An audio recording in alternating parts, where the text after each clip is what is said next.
Bon, merci Eric de nous accueillir au Verger de la Rainette. Un bien bel endroit. Qu'est-ce que vous faites ici? C'est quoi votre projet, votre activité? Le verger de la Rainette, c'est une structure agricole. On est 6 personnes et on produit des pommes, poires, un peu de coing, quelques petits fruits qu'on Ouais. transforme en jus et en cidre et en vinaigre. On va dire la grosse dominante reste la pomme quand même. On va dire à 90%, c'est la pomme, quoi. Donc nous, à Terra Libra, on a la chance de proposer vos produits. On a cette gamme-là, jus de pomme, le filtre d'amour qui plaît beaucoup, là, qui est un mélange avec des épices, c'est ça? Des épices, ouais. Cassis, tout ça. Et donc les pommes viennent essentiellement d'ici? Les pommes viennent, pour la majeure partie, viennent de chez nous et on va dire les années à problème, on se fournit chez d'autres collègues, alors de préférence dans un rayon de 20 km. Mais ça devient de plus en plus rare quand même, c'est-à-dire qu'on a quand même un petit peu amélioré nos vergers, on a replanté, enfin comme le verger qu'on a visité tout à l'heure. Ouais. Donc je pense qu'on va être même excédentaire d'ici quelques années en fait. Ouais. C'est ça, vous plantez pour prévoir un peu l'avenir, Voilà, ouais. sur des variétés qui se sentent bien sur votre Voilà, terroir. ça permet de choisir les variétés parce que, on va dire, le jus de pomme, c'est pas quelque chose qui se fait depuis 50 ans. Donc, par exemple, les arbres qu'on voit derrière, ils ont 30-40 ans. Ils n'ont pas été plantés pour faire du jus de pomme, en fait. Ouais. Donc, du coup, voilà, on en profite aussi pour choisir des variétés adaptées, enfin, plus adaptées à ça qu'en en termes gustatifs, on va dire. Et tant qu'à faire aussi des variétés le plus possible résistantes, on va dire aux maladies et choses comme ça, quoi, pour faciliter la culture en fait. Oui, parce qu'on l'a pas dit, mais tout est en bio ici. Tout est en bio, ouais. Voilà. Ok. Et du coup, ces jus, vous les commercialisez comment? Circuit court Alors, en circuit court, on va vendre, on va dire, on fait des tournées en fait, donc Caen, Paris et puis Alençon et le Perche. Et après, Terra Libra sur Rennes, enfin côté ouest, on va dire. Et puis après, ça sera François sur la partie nord, Lille, voilà. Donc après, un petit peu de Biocop, magasin, boutique, particulier, groupement de particuliers aussi, type AMAP, choses comme ça. avec un collectif, là, c'est intéressant ce que vous faites, le collectif Sur Percheron, collectif Percheron, ouais. Donc ça, c'est un groupement de, je sais jamais à un près, mais on va dire 24 producteurs, local avec un peu de gens, on va dire dans un rayon de 50 km.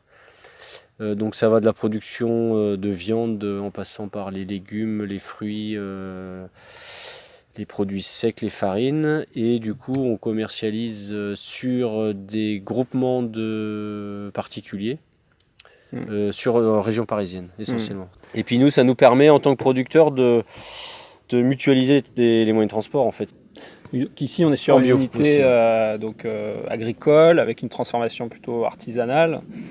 On en parlait tout à l'heure, même s'il y a de la mécanisation, mais on est sur une petite échelle de production. Au niveau du produit, du jus qu'on a là, qu'est-ce qui va faire la différence entre ce jus-là et un jus plus industriel qu'on va trouver en grande surface? Il va y avoir déjà le type de pomme utilisé. Après, même la façon de presser, de pasteuriser, on va dire le travail même du jus en lui-même. Nous, on presse, on va dire 500 tonnes par an. Alors, toute activité confondue, que ce soit les particuliers, notre production, les prestations. Et il y a une cidrerie pas très loin d'ici, c'est ce qu'ils font par jour en fait. Donc voilà, c'est pas la même échelle. Après, il y a aussi une notion de rendement en fait, d'extraction. Il y a des systèmes assez modernes qui permettent d'avoir 80% de rendement. Après, gustativement, c'est pas forcément ce qu'il y a de mieux qu'en fait. En règle générale, il faut être le plus simple possible et Pour avoir des bonnes choses. Ouais, souvent c'est comme ça la règle. Bon, plus on fait d'actions dessus, souvent j'ai le sentiment plus on abîme le produit en réalité, quoi. Ouais. Et puis au-delà de ça, c'est aussi un autre type d'économie qu'on favorise en achetant directement des petits transformateurs plutôt que de financer des grands groupes aussi.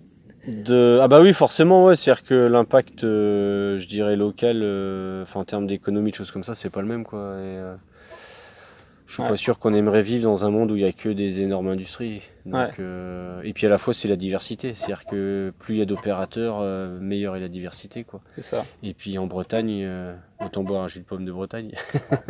Aussi, c'est pour ça qu'on n'achète pas encore votre jus de pomme. Bah voilà, on achète directement au verger de Lille à côté.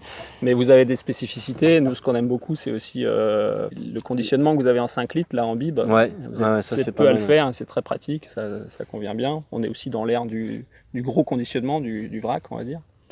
Et donc sur ce projet-là, il y a effectivement cultiver de la pomme et faire du jus. Il y a peut-être aussi une aspiration à autre chose, d'un peu plus grand. Qu'est-ce qui vous anime vraiment pour avoir créé ce projet-là? Après, c'est peut-être aussi en rapport avec le fait de cultiver en bio et tout ça, où on a envie aussi de reprendre le temps de vivre aussi un peu plus, peut-être. Ouais. Parce qu'on a l'impression que la génération de nos parents ont vraiment couru en fait. Alors c'est peut-être une impression, parce que quand on écoute, on a l'impression que les gens courent encore plus vite aujourd'hui, ouais.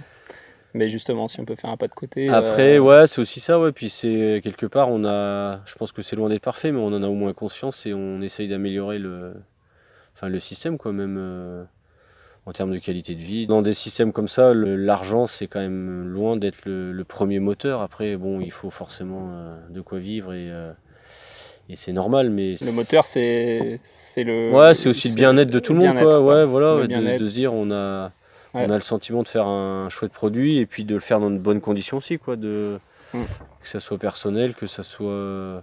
Enfin, je trouve que c'est important, quoi. Ouais. Ok, super. Merci Eric. Merci pour la visite aussi. Et puis ça nous donne l'opportunité de faire partager ce que vous faites ici, quoi. Bon, bah c'est super. Moi j'ai déjà fini mon verre, mais bon, ouais.